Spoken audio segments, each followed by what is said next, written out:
Hi, welcome. It's Mary Ellen McGonigal here with Simpler Trading and your weekly Edge show for Saturday, October 16th.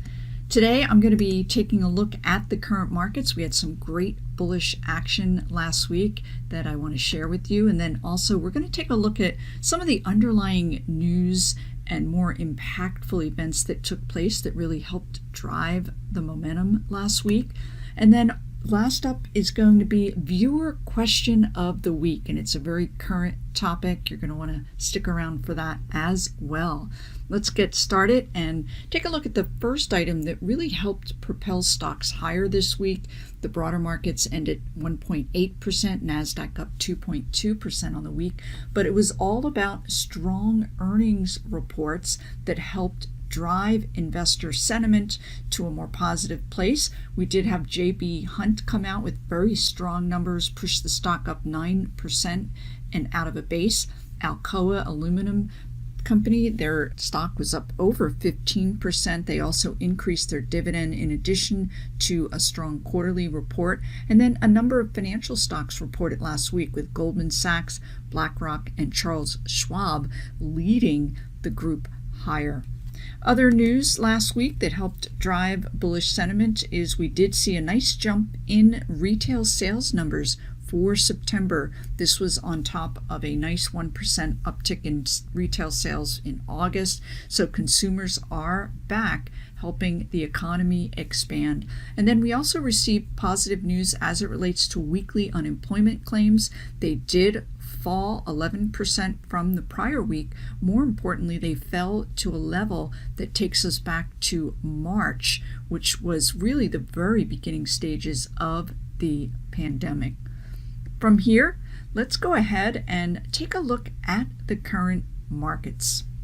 And first up, we're looking at a daily price chart of the S&P 500 index. And for my work, I'm going to be focusing very much on these simple moving averages. The green is your 10-day, we have a 21-day, and then the red is your 50-day simple moving average. Ideally, you want the broader markets to be trading at least above this 50-day to confirm that we are in an uptrend. And then we can see outside momentum indicators are bullish here. This is your RSI trending above 50 and looking to trend higher, as well as your faster moving stochastics, which are up above 50 and trending higher. But most importantly is that the S&P 500 pushed back up above that 50-day simple moving average, pushing the near-term trend for the S&P 500 into an uptrend. The NASDAQ in a very similar position,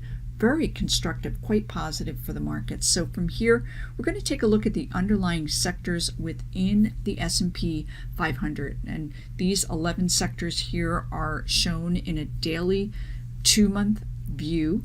And what I've done is gone ahead and added a relative strength indicator, sorted the list in descending order because as usual, we want to see where that relative strength, where is that outperformance that's currently taking place in the broader markets, all with an eye to help you participate in that strength and hence outperform the broader markets.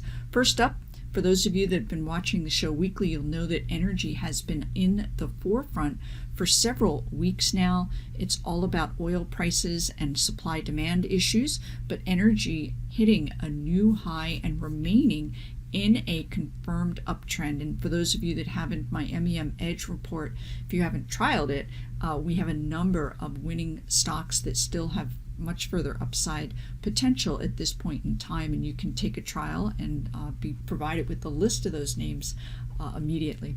From here, we can see consumer discretionary. I mentioned retail sales numbers were strong. That was one boost. Another was the fact that the White House did allow travel as far as into the country to begin in the beginning of November. That helped travel-related stocks, and then retailers were boosted by that retail sales number. Take a look, consumer discretionary at a new high. Also, heavyweights Tesla and Amazon posted good returns this week as well.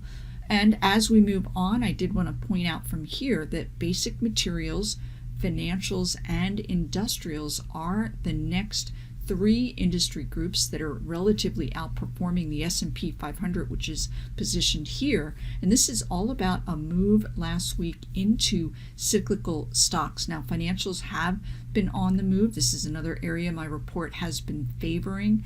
And I talked about those banks coming out with those strong numbers that gave that group a nice boost. From here, we can drill down even further. Again, that 2-month daily price chart view.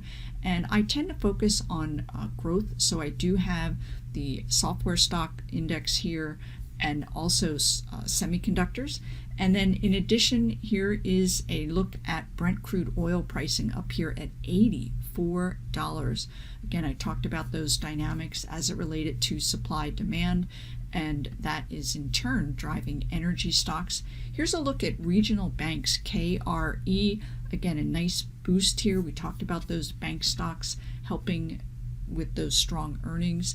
And from here, we can take a look at an area that I'm really excited about as far as it turning bullish this week, and that is IGV, the tech software ETF, which had declined with the broader markets, but software stocks turned bullish on Wednesday ahead of Thursday's bullish move in the broader markets. So it preceded that, but at the end of the day, it was a break above that 50-day simple moving average on volume with outside momentum indicators that are positive that helped confirm that software stocks are now in a nice uptrend.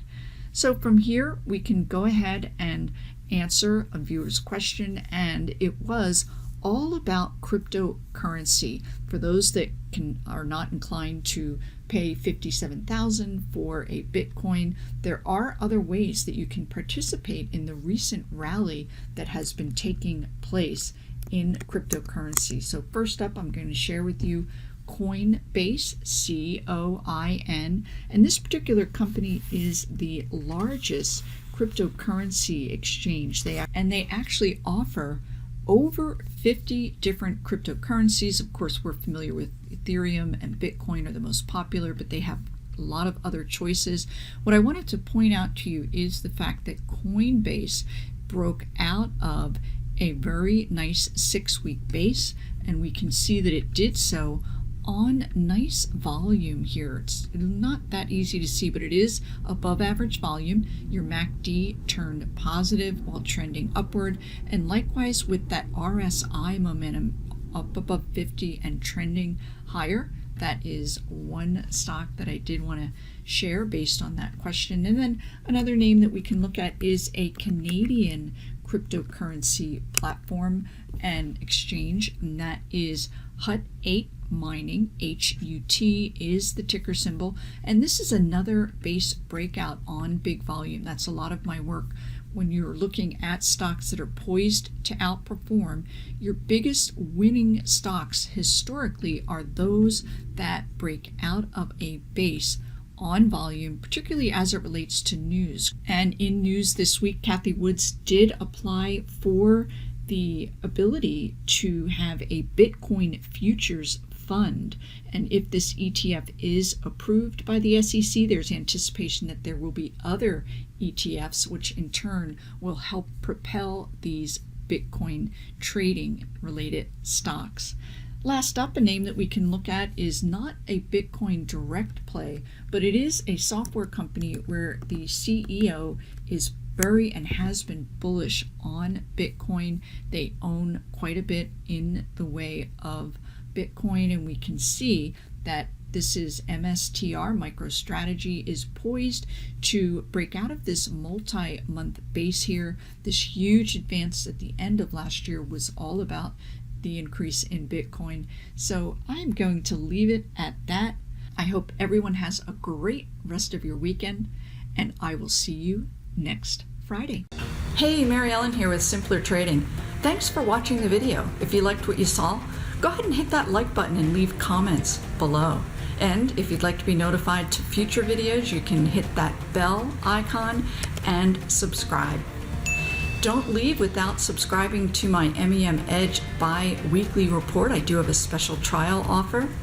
And for those who'd like to learn about trading live with us, you can go ahead to simplertrading.com to learn more.